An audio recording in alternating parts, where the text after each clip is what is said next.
Greetings and salutations, everyone. I hope everyone is doing well today. Today I have an upload that, well, I think it's got a lot to say about one thing. But before we get into this upload, a couple of links. As you know, I rely on my Patreon, my PayPal, and my merch store to help the channel to continue to grow and go. Those links are in the description below. Also, Dogman Frightening Encounters, Volume 1, 2, and 3, the audiobook versions. They were written by Tom Lyons, narrated and produced by me, Jeffrey Nadolny. They're available on Audible, Amazon, and iTunes. The links to those audiobooks are also in the description as well. Now, everyone, I have taken enough of your time. Let's get on with today's upload. Shall we?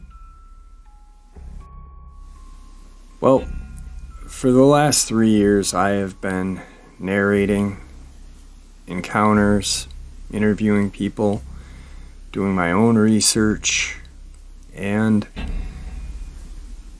very seldom do we hear about these things being killed, minus Victor's stories. But today I am going to share with you 3 encounters or experiences where these things did meet their end. So this is the very first one that really, this one actually still hits a nerve every time I think about it or hear it or reread it. Today's first part of the upload. In the first week of May 2020, I had an encounter that I'm still having problems coming to terms with. Due to reasons I will explain in my story, I am not comfortable with giving my name or the details of exactly where this happened. I'm a pretty normal guy living in Delaware on the border of southeastern Pennsylvania. I'm a lover of the outdoors, and in the past few years have not had the time to really get out into nature and get my much-needed dose of the natural world. In 2019, I opened my own online business, and due to the recent COVID-19 pandemic and the whole world being stuck at home on their computers, my sales tripled the first half of this year. I have 2 children who are now very responsible and trustworthy teenagers. My girlfriend works at the local hospital and is considered an essential worker. So, the pandemic has kept her very busy this year. I turned 40 this year, and for the first time in my adult life, I had some time on my hands and was itching to get away from civilization. I have an internet hotspot router built into my SUV that works almost anywhere, no matter how remote. So with my laptop, I figured I could work from the road and take a few days to go fishing and breathe some fresh air. Neither of my teenagers were interested in joining me, and like I said, my girlfriend was far too busy with work. So I took my best friend with me, a 120-pound pit bull lab mix named Pete. He makes a great camping dog because he's incredibly lazy. I have never had to worry about him running off to chase deer or anything.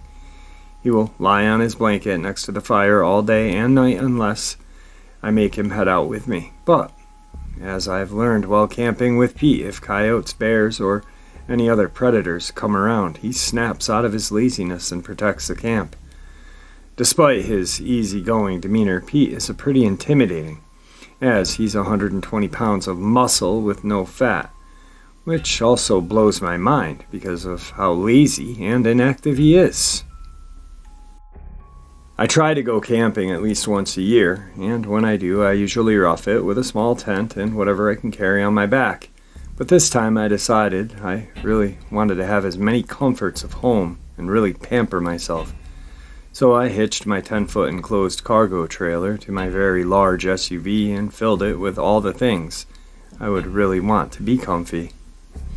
I brought my full-sized backyard grill, my 12x12 pop-up canopy, an air mattress, 2 large coolers full of food, and a fancy 6-person tent.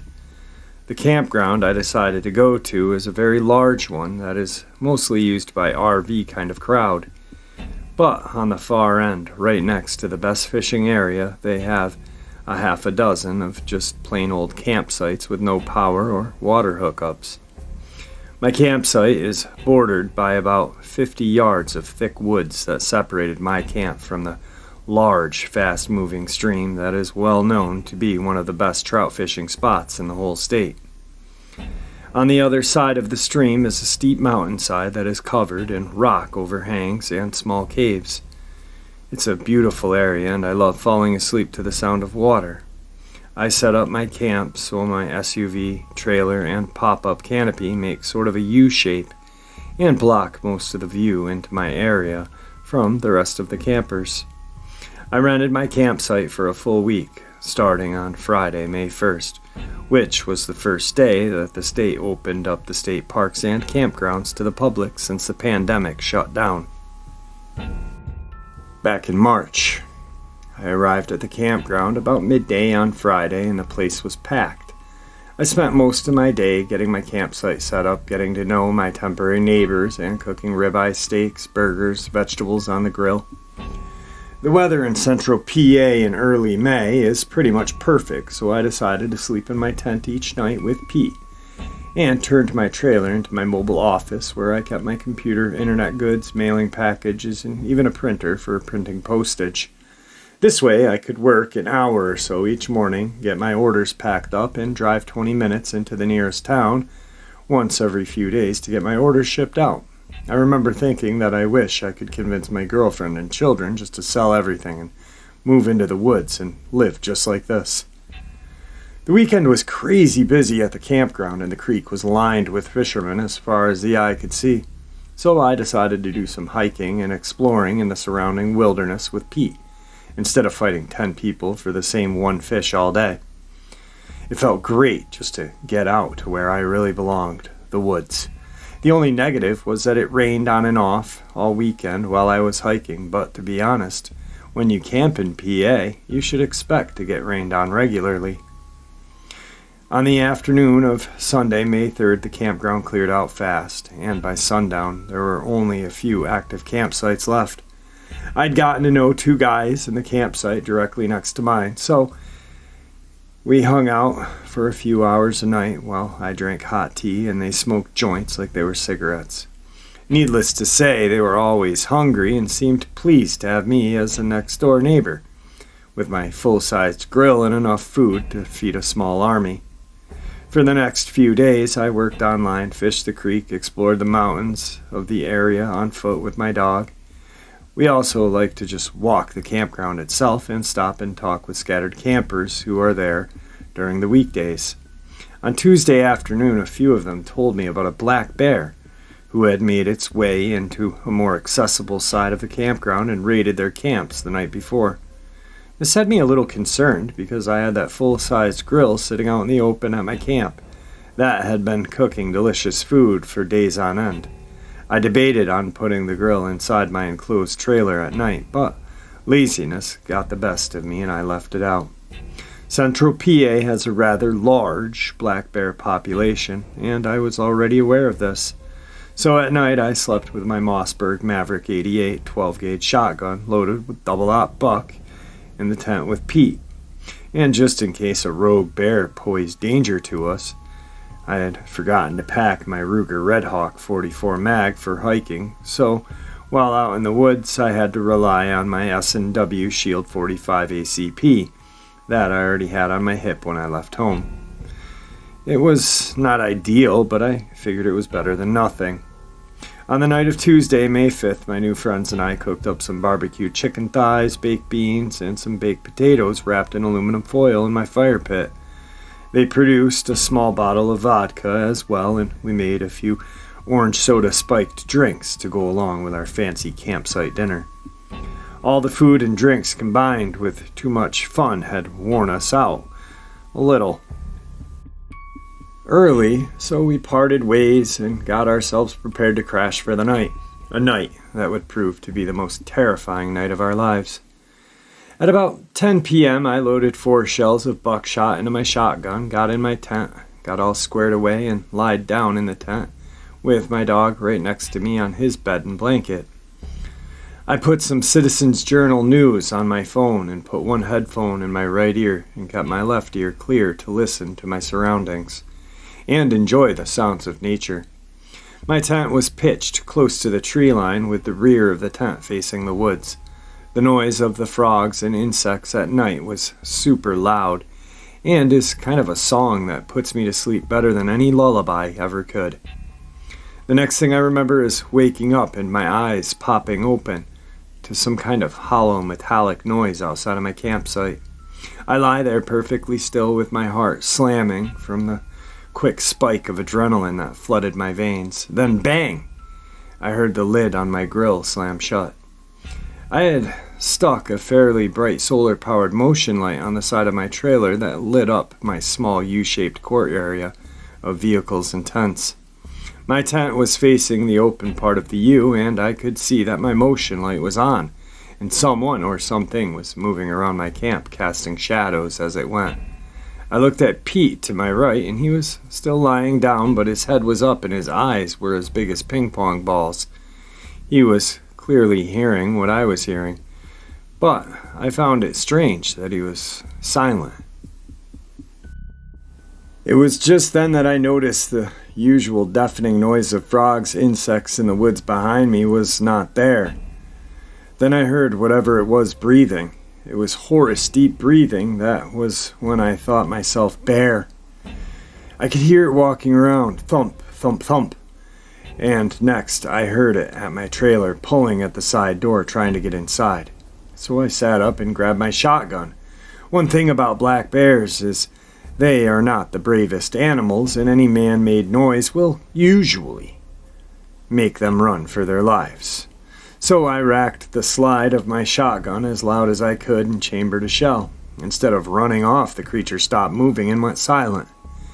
I could feel the fear building up inside of me as I pretty much held my breath and listened. To my horror, it started walking toward my tent. It was then that I saw its shadow take shape as it drew closer. It was on 2 feet and apparently huge. I sat there in terror and disbelief as it came up to the front of my tent, breathing like a gigantic monster. I said out loud, "Whoever you are, I have a 12 gauge pointed right at you, so you better sound off who you are." Right then, it leaned forward right up to my tent and let out the most terrifying deep growl I have ever heard in my life. At that moment, Pete whined softly and cowered his head down. It was then that the shadow of its head was clearly visible. It had a giant head of a wolf with 2 pointed ears. As it was growling at me, I could hear my neighbors talking to each other, and one of them shined a flashlight on the creature.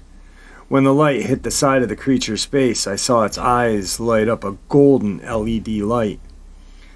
It turned its face toward the flashlight, and I could hear the man gasp and say, "Holy shit."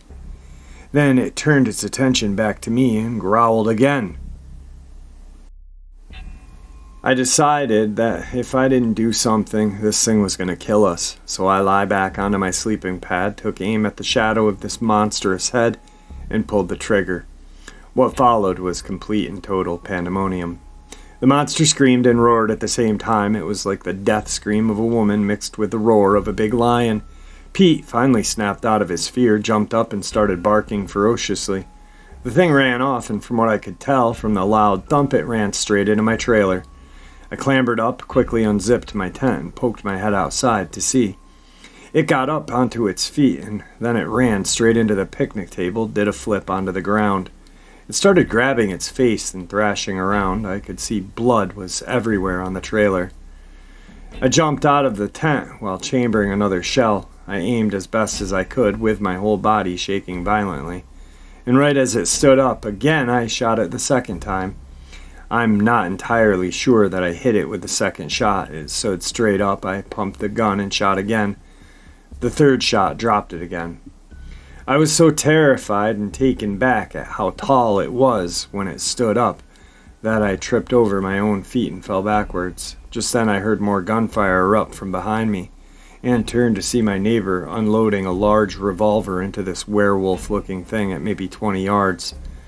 The creature was on its side and was kind of running in circles on the ground, gurgling and spraying blood from its face and neck as it was gasping.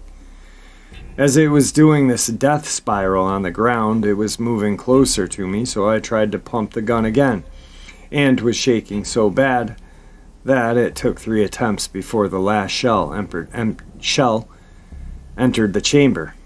I just pointed and shot without aiming, and could see the hump on its back of its neck rip open and spray blood and flesh all over the place.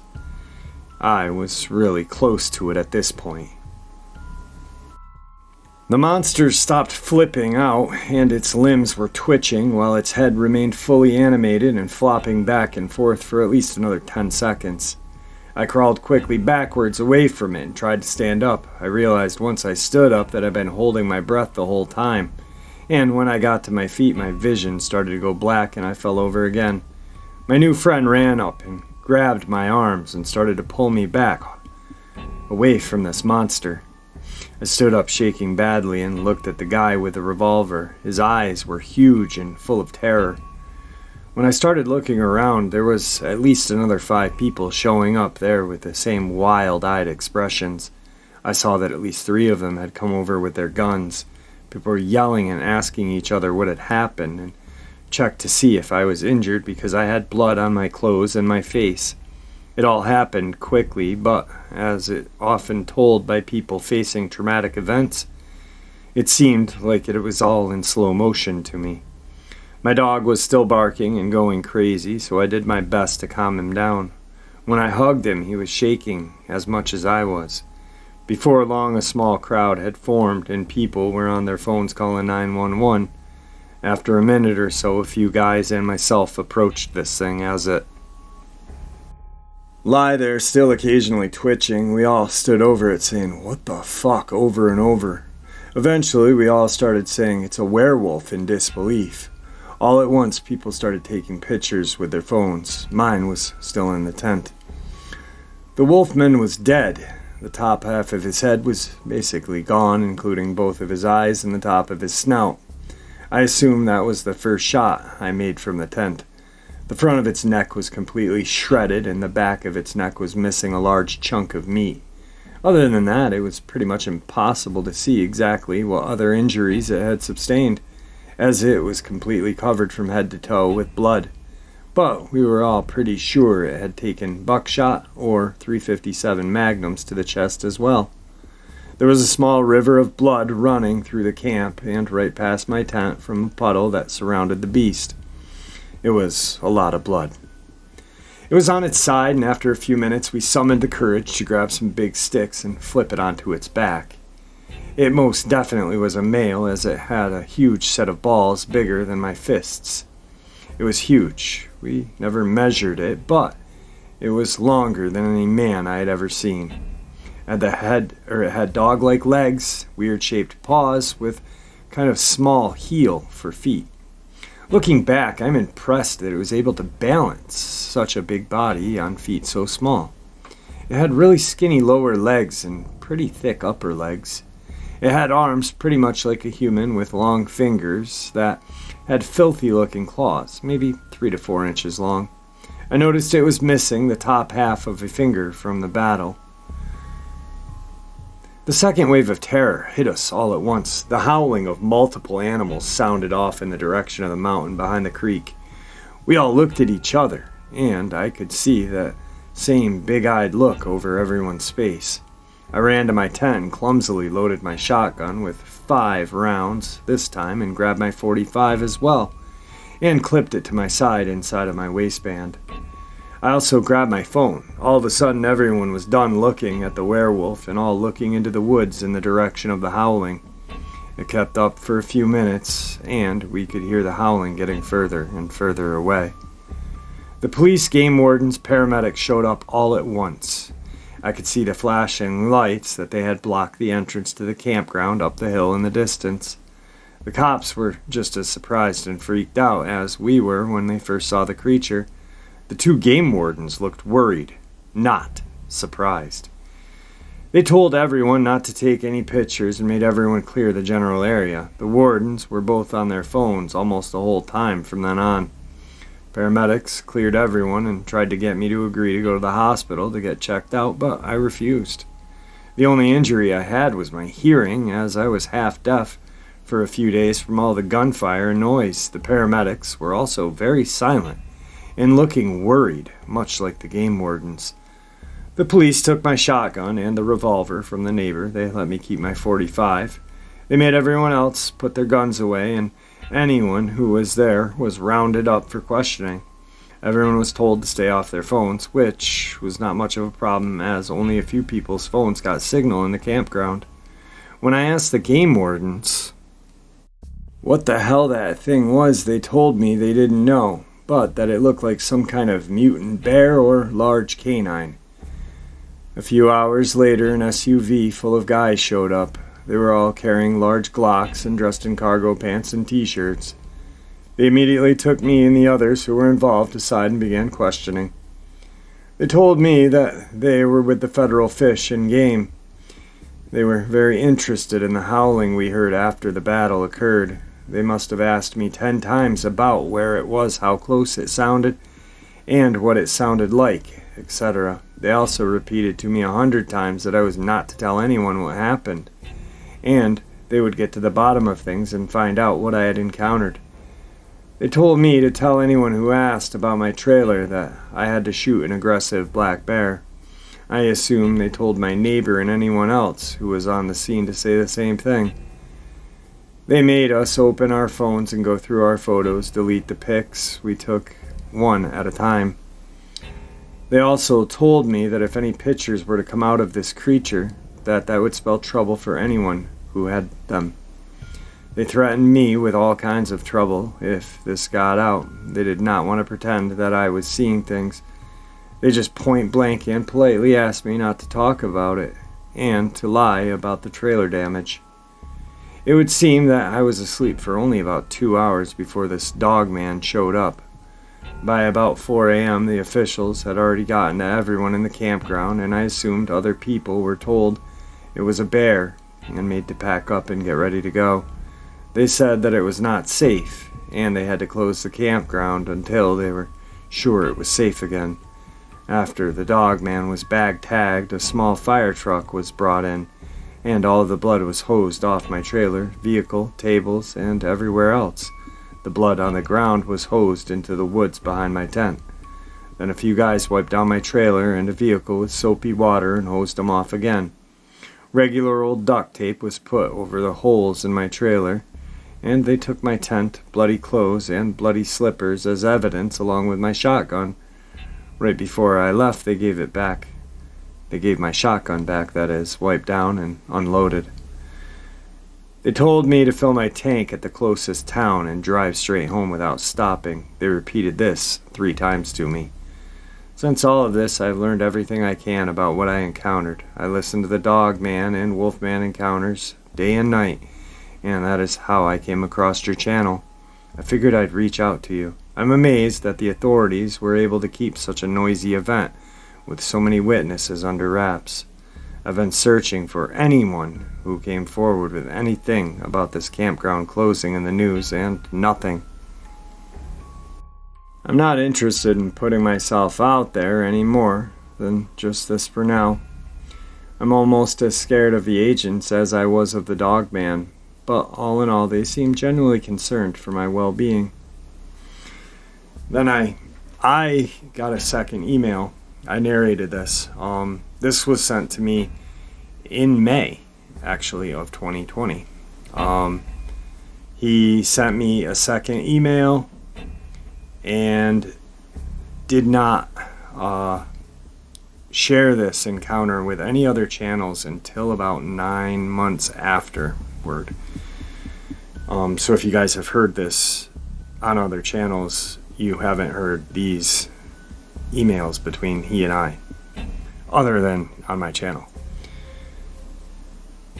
I trust that you're a good person and all, but I fear that they may be watching you due to your other uploads of yours I've listened to about the dude named Victor.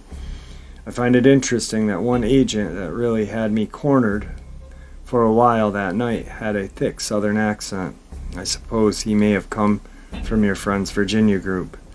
I will see if I can put together an online phone number and call you while on proxy server.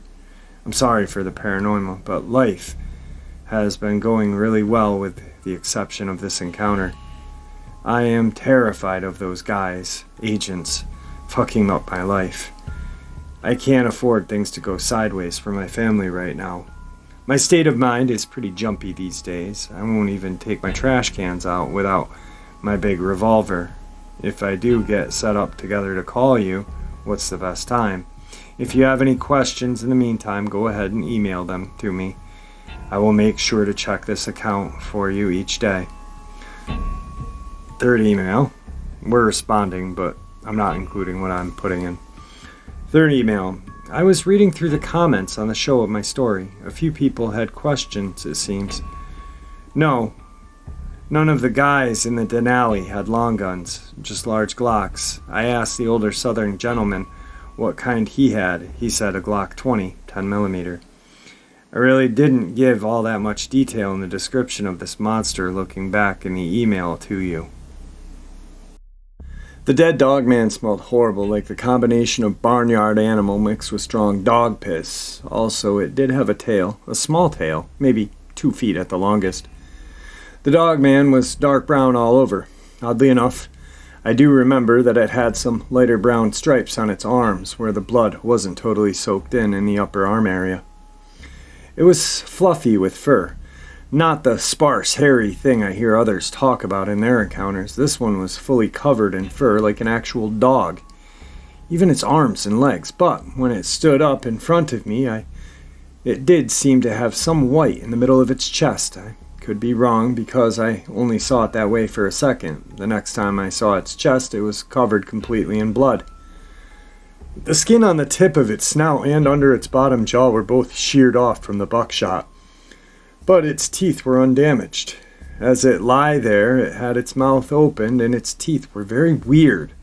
All of them were pointed and seemed like they would fit together, like a shark's teeth or an alligator. The teeth were bloody, but very visible. They seemed unnatural to me. My college major involved the study of teeth and fossils, so I have a good understanding of tooth structure and which type of teeth were designed for what. And it would seem that these teeth would be only used for biting large chunks of flesh off to be swallowed whole like a shark or a gator. They were not reminiscent of the normal canine teeth in that way. After listening to hundreds of encounters in the past few months, a common theme is that they seem to like the softer, inner organs of their prey, while often leaving the meat behind. I wonder if that's because they swallow their food in large chunks. And obviously, softer organs would be much easier than dealing with bone and tougher muscle. Just a thought. This is going to sound a bit silly, but I just have to say it. There was a feeling of something supernatural from the beginning. I can't describe it, but a feeling of something supernatural was even in the air. Even when I thought it was a bear, it's like everything felt wrong and reality had ceased to exist for a moment. How would every frog, insect for 100 yards know to keep quiet? Why would the land animal like a Dogman have teeth like a gator? How did it keep flipping out and running around with its brains falling out of the top of its head? The very air around me felt like a weird charge. I feel like there is something important about these creatures that we just don't understand quite yet. Something supernatural. Give me some time. I will Skype number together this week or next week. Give you a call. What's a good time and day for you usually? Fourth email. I've been having weird things going on. Someone's been calling my phone from different international phone numbers and hanging up on me after 10 seconds of silence. I can tell it's a landline by the noise it makes when they hang up. It also lets me know that it's an actual person and not a robocall. The black SUV with the guy who wears the headset with microphone has been outside of my house in early morning. He leaves right before 6:30 a.m., right about the beginning when rush hour starts. Yesterday, a white Range Rover pulled into my driveway in the middle of the day. I happened to be working in my kitchen when it happened, so I was facing the window when it did. I saw the two guys in the vehicle sitting there scanning my house and talking to each other. I always carry a gun now, even when I'm home alone with the kids, so I popped the button on my holster and went to the front door and quickly opened it. The two guys looked at me and casually pulled out of my driveway. I did notice that they had out-of-state license plate because it was just plain white, definitely not Delaware.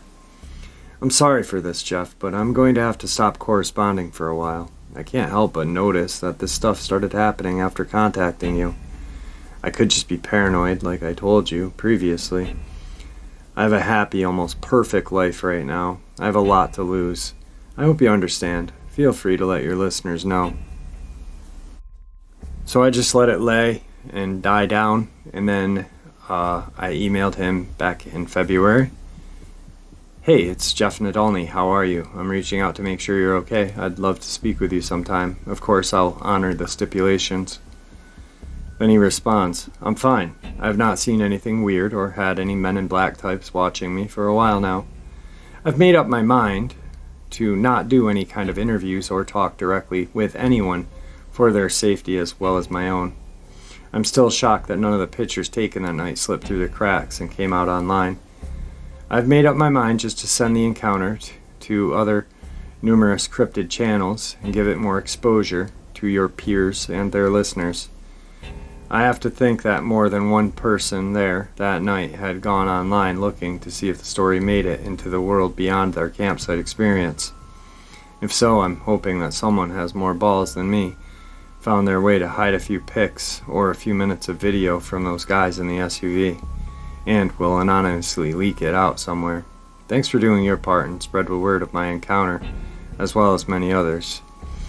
If I had not had the experience I had, I certainly would have looked at stories like those on your channel and your source Victor as ridiculous, but I would imagine that with all real-life monsters roaming in populated campsites and neighborhoods, that the government would indeed have some kind of task force to deal with them.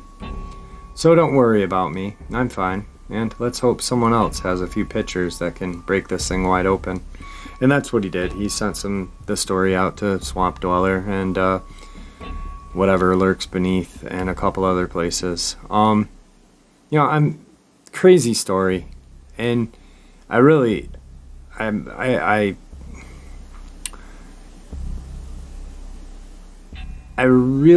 of, I don't know, I was really concerned about this guy for a while. I mean, for almost six months, I emailed him, and he never responded. And then, just out of the blue, he responded back. So, I mean, it's, all fine and dandy that he's looking to find, this exposure of this encounter and try to find these photos, because I'm pretty sure other people have, at least gone onto the web and looked, like you said. But, I don't know. He kind of like the 8 months of not emailing me kind of just, I don't know, it made me worry about him, and it was just not really cool in my eyes. I wish the guy nothing but the best, but I really truly wish he had just at least emailed me periodically so I know he was okay. The interview would be cool, but that's just something extra. I just wanted to know he was okay. So, but every time I emailed him, he must have thought that I wanted an interview. I don't know. Maybe he'll give it to Swamp Dweller or some shit. I don't know. Who cares?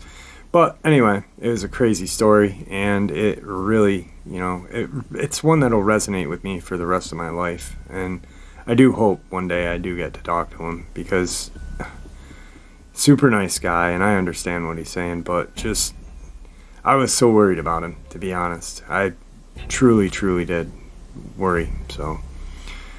But the next part of this upload, we're going to continue on to the killing of Dogman.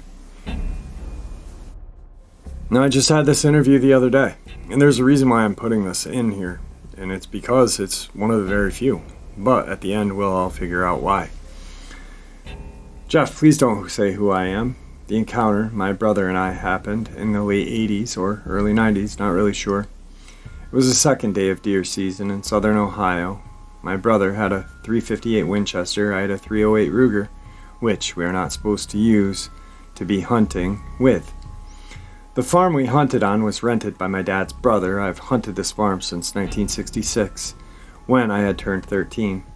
The day I started, early like all deer hunts do for us, on the stand by 5:30.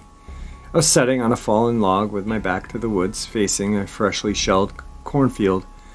My brother was 50 to 60 yards to my right, sitting on a tree stump facing that same field. Around 10, my brother started shooting, so I stepped out to maybe get a shot at a deer also. Only when I stepped out, it was not a deer my brother was shooting at, but what looked like a giant German shepherd charging at him on two legs, on its hind legs. So I raised my rifle and shot, hitting it in the right shoulder. The second shot hit it in the head. It fell down right as it was swiping at my brother and ran down to where my brother lay. He had a slash on his left shoulder. I think his coat kept it from being worse. So we got to our Jeep and I took him back to our uncle's and called the squad. When it came, so did the sheriff and ODNR, because my aunt said it was a wild animal attack. A friend I knew from ODNR was hunting on another farm. He arrived also. My brother went with the squad, and I took everyone back to look at what we described to look at. No one believed us, so seeing is believing. This thing we had shot looked like a werewolf. Long black hair like a wolf, its belly fur was white, paws and fingers like a raccoon, only huge, and claws 3 to 4 inches long. Rear feet like a raccoon, only 15 inches long. Teeth like a giant dog or wolf, very muscular upper body. Legs were very not wolf-like in that way, more man-like. Long, dog-like muzzle, pointed ears on top of the head. My brother had shot it 4 times in the chest area. I had shot it 2 times, once in the right shoulder area and the head shot. No one from the ODNR or sheriff knew what it was, and they took tons of pics of it. It was before I had cell phone and didn't have a camera. Asked my friend from the ODNR if he would get me and my brother some of the pics. He said yes, and a few weeks later I asked him about the pics and he said none of them developed. This is what my brother told how this unfolded. He saw 3 what he thought were German shepherds running across the cornfield, kind of loping along toward him. And he didn't give it much thought because the neighbor's farm had some dogs, but as they came closer he noticed they were huge, so he started keeping a closer eye on them. He said they got about 100 to 125 yards and they stopped. He said the larger one growled and looked like it was smiling or grinning. The other 2 started running to my brother's right, and the larger one stood up on its hind legs and charged at him. That's when he started shooting, and I came into the picture. They decided to wait till the next day to retrieve the body, so they left a new ODNR game warden there to stay overnight, and all through the night he heard howls and shrieks. His words. He had fallen asleep later and woke up sometime around 8.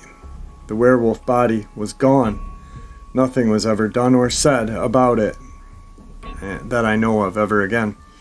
Also, on the new ODNR guy, there was a strange handprint on the doors. Also, I've asked my now retired ODNR friend about the pics several times, usually every time I see him. He now says he doesn't know what I'm talking about. Also, this thing looked like a werewolf from Van Helsing movie, exactly like my brother was. Fine, just giant scratches on his shoulders, across his chest. Can't hardly see him today.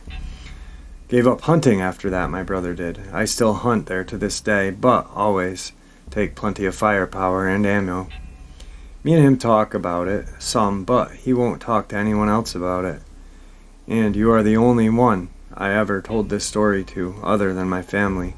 If you think the story's worth sharing, you may do so. Just don't say who wrote it. And then I get a couple of other ones. Also, Jeff Brothers' injuries were listed as a dog bite. Also, Jeff, it was first day of gun season in Ohio. Second, things smelled really bad, like a wet dog, roadkill. That was the first few days old. Don't know if said that before. Sorry, Jeff, old memory. Creature was around 7.5 feet tall. My brother said when he first saw them, they were on all fours, but walking very odd, and also said when the big one charged on its hind legs, the other two ran off on all fours. And like he said, he was really nervous sharing that, but he did talk to his brother. It was the second day of hunting season, not the first. That was a great interview. I mean, I had a really good interview a couple days before that with Selena, and then Randy came on. And, I don't know if I'm greedy or not, but I would really, really love to hear his brother tell this encounter in his words too. But I understand and respect his, where he stands. Some people just don't, they just shut right down, and I can't blame the guy for that. God bless him, So anyway, moving on. Now moving on to the next one. Before I share this story, I'm not claiming ownership of it. This happened to a friend of mine and his two cousins. My friend just decided to share this with me. A few weeks ago, my uncle, two cousins came out to visit my mom and dad for a barbecue. We have one every year on the 1st of May, because it happens to be my mom and dad's anniversary. So it's the 1st of May, and my uncle and two cousins get out to our house. We had just moved back in February, so we were all excited to have our first get-together out there. It was really nice. We're situated on a mountaintop with a decently sized yard that was completely surrounded with woods. My dad had plans to clear out a few sections of woods so he could put some deer feeders out, and he could get a chance of getting some hunting out there. Well, he hadn't started preparing to begin cutting the trees down. He decided to test the waters, as he phrased it, and put about 8 to 9 trail cams out to see if there were any deer worth hunting this year. I helped him out with setting all the trail cams up, finding good spots, and figuring out what position they should be facing. Then that was the end of that. So, while my dad and uncle were hovering over the grill, me and my two cousins decided to relieve our boredom by playing around in the backyard. We had a trampoline set up. The original owners of the house had decided to include their pool in the deal, along with the volleyball court they made on the far side of the pool, bordering the woods. So me and my two cousins were enjoying ourselves on the trampoline without a care in the world. After a short while, my dad and uncle came to us and announced, "Hey, dinner's ready." So we all went inside, grabbed a plate, and then went back outside to our back deck and sat there and ate. Me and my dad were the first ones finished eating. My dad looked at me and suggested that we should go out and check the trail cams. We had done this many times before, sometimes even checking 3 or 4 times a week just to see what was out in the woods. However, this time would be a little different. Me and my dad are going around the property checking all the trail cams. We got to the point where we only hadn't checked one of them, but for some reason we couldn't manage to even find it. After searching around for almost 10 minutes, we eventually found the exact tree it should have been on. I remember placing it on the specific tree, and it was one of those trees that once you saw it again after the first time, it was damn near impossible not to recognize it. So my dad came up to me and started looking around, questioning that I had put the trail cam on this specific tree. I told him several times that I was 100% positive that this was the tree I placed the camera on. We started circling the tree, looking for any signs of our missing trail cam. While we're shuffling around trying to find it, I kicked something hard. I tripped over myself and looked down at my feet to see what I had tripped on. And there it was. Well, what was left of it. The trail cam. My dad came over to me and he saw it just as clearly as I did. The trail cam was completely and utterly destroyed. Upon further examination of the trail camera, we learned that a heavy-duty ratchet strap that we used to secure it around this tree had been torn apart, literally It looked as if something had grabbed the trail cam and just ripped it completely from the tree, and then just went town to town destroying it. My dad, thinking that whatever did this must have stepped into the range of the trail cam, and it could have taken a picture of it, so he tried to open the trail cam, but no success. This trail cam, which was damn near indestructible, was damaged so badly to the point where my dad couldn't even open it. My dad, not wanting to admit defeat, grabbed his knife and exclaimed that he was going to get the damn thing open, or at least get to the memory card. That was all he seemed to care about at that moment. So after a few minutes of forcing his knife into the trail cam, he finally managed to get it open. It took him a second to fully realize where the spot for the memory chip was supposed to be in the tangled mess inside of the camera. When he finally found the spot for the memory card, he pulled it out, and, to his utter disbelief, the card had been broken into several different pieces while inside the camera. My dad was beyond pissed at this point, because not only did he lose a $150 trail cam, he also lost his only chance of figuring out what did this. Now, even more pissed than before, he said, "Let's go check back to the house." He picked up the trail cam, and we both headed back to the house. He told the others what had happened to the trail cams, and then showed them. Fast forward to that night. My dad, my uncle, me, my two cousins all went into the woods, just practically clinging to hope that one of the other trail cams had spotted the thing that destroyed one of our cams, since me and my dad had checked them.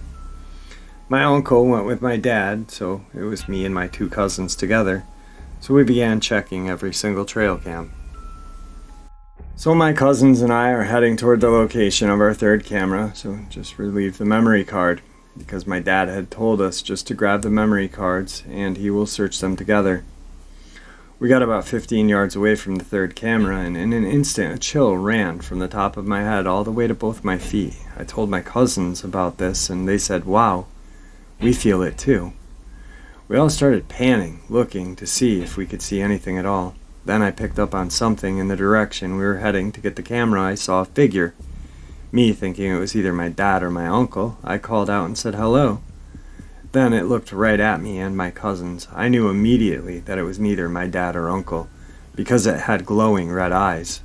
At first glance I thought maybe it was an animal like a deer, thinking that it was just reflecting the lights off our flashlights back onto us. But that theory went straight out the window when we turned our flashlights away from it, and it stood up. I watched in utter horror and disbelief as it stood up very slowly, from about the level a deer would be, to being about 9 feet off the ground. As me and my cousins were standing there in shock, it let out a deep guttural growl and started advancing towards us. I was the first to snap out of this sort of trance I was in, and grabbed both my cousins to try to get them to move so we could run. One of my cousins managed to get out of the trance as well, and we both tried to get the other out of it. My other cousin finally showed a sign that he was out of the trance, and just before I could utter a word to run fast, this thing leapt into the air and landed on top of my cousin and took the longest to snap out of it. Myself and other cousin fell to the ground as this creature landed. Then it let out a loud growl and began getting off my cousin and grabbed him by his throat. It lifted him up off the ground and roared directly into his face before looking at my other cousin, the one who was just getting back to his feet. The creature threw the first one away from it and then hit the other one across the face, causing him to go right back down to the ground. It then looked directly at me. It took one gigantic step forward and lifted me off the ground as well, then did the same roar it had done to my cousin, only much louder. I yelled for my cousins to run if they could. One cousin was helping his brother get back to his feet after being thrown, and they looked at each other, then to the creature, and decided there was only one thing to do. In desperation, they picked up a fallen tree branch from the ground and charged at the creature. One of my cousins connected a swing to its head, while the other went directly for the arm of the creature, the one it had me in. The force of the blow of the creature's head caused it to falter, while the creature managed to right itself and caught both incoming blows going directly for its head. It grabbed both my cousins in each hand, one in each hand, then threw them away from it, causing my cousins to drop the branches they were using as weapons and fall back to the ground. All three of us got up and tried to run, but the creature swung one of its arms and connected to all three of our chests, causing us to fall down again. The creature reared back its head and let out the most terrifying roar I've ever heard, then started to move toward us. Just then a gunshot rang out, then another, then another. All shots connected to the creature. I looked up in time to see the creature fall to the ground, appearing to be lifeless. I looked over my shoulder and saw my dad and uncle, both standing there white as sheets, both holding a gun in their hand. They both hurried over to me and my cousins and told us to run back to the house immediately, fearing the creature may not be dead. Both of my cousins booked it back to the house, whereas I did not. I wanted revenge. I wanted it dead, for good. I jerked the gun out of my uncle's hand and proceeded to empty the last mag into the thing's chest. Once I was sure it was dead, I hit it across the face with the shoulder stock of the gun, spat in its face, and screamed, "How you like that, bitch?" I handed my uncle back the gun, which he immediately loaded another mag into it. I walked past my dad and headed back toward the house with my uncle and dad following close behind. We got to the edge of the woods and started making our way across the small field to get to the house. Then out of nowhere we heard several more growls and roars, sounding almost exactly like the creature we had just killed. Hearing this, then immediately my dad screamed for us to run, so we did.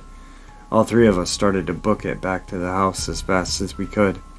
We hopped about a 4-foot tall chain-link fence that made up the dimensions of our front yard and ran to the stairs, up onto the front porch. My dad and uncle both turned and started firing their guns. Not at anything, almost like they were trying to scare off the creatures.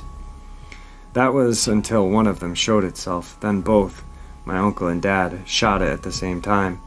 It fell on the ground lifeless, then everything went silent. No more growls or roars were heard. Nothing at all. Everything just went completely silent. All three of us made it back into the house. And then the entire night, everyone in the house that knew how to operate a gun safely had one in their hands or on their person. It stayed that way until the next morning. Then the next morning came around. Against everything that was screaming in the back of our minds, me, my cousin, my uncle, and dad went back out into the woods. We were trying to see if we could find any bodies of the two creatures that we had killed. To our disappointment, we found nothing, except, of course, the blood of the creature I myself had dumped the rest of the mag into. That was all we found, just that one pool of blood. Alright guys, so pretty much what this tells me is, yes, these things can be killed.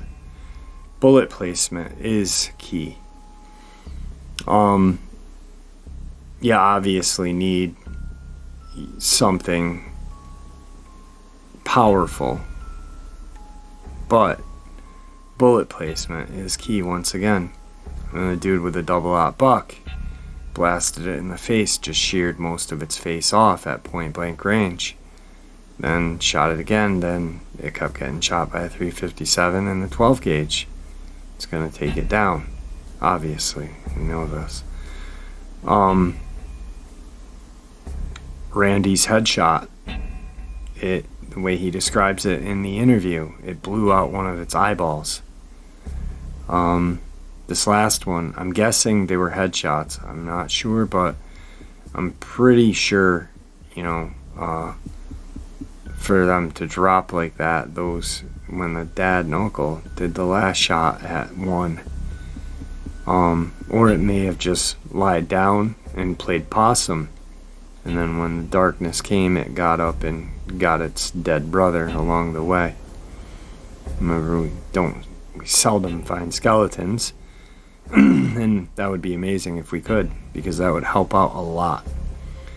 But anyway, they die, and that's one key factor, is that they die. What are they? No one knows. Speculation is open. Are they children of Nephilim? Are they chimera? Are they demons themselves? Are they creatures that have been here since the beginning of time, and then government bred, developed, yada yada, super killing soldiers? Who knows? They're scary as hell though, that's all I know. Anyway, I hope you guys enjoyed the upload. Thank you for always listening. Thank you for all the support. with that, I'm gonna bid you farewell, and see ya!